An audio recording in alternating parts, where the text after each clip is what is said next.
How to use camera button on the iPhone. First of all, let me tell you what a camera button is if you don't know.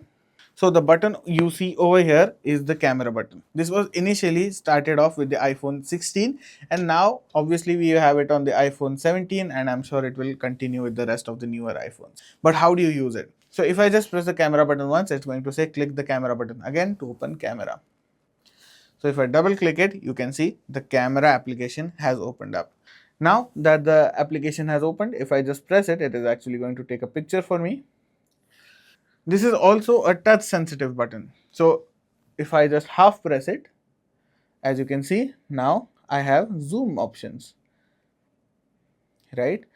If I give it more pressure, it is going to act like I am doing the half shutter on a DSLR. So that is very helpful as well. Now if I double click it, not click it, but half press it or just give it some pressure, it is going to actually let me toggle through multiple modes.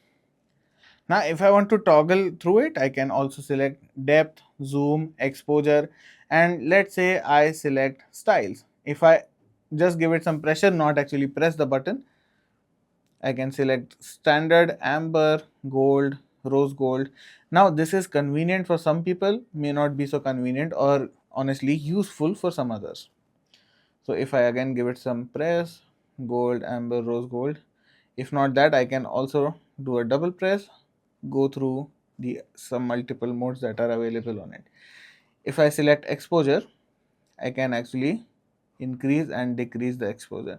Now this seems very handy, but what I have noticed personally speaking is that whenever I try to click a picture with one hand, you can see how the phone is actually shaking because I have to press the button. So what that does is cause some blurry pictures. So that is why I personally don't use it and I don't really prefer it. So that's how you use the camera button. Hopefully this video has been helpful. If you have any doubts, please let me know in the comments. See you in the next video.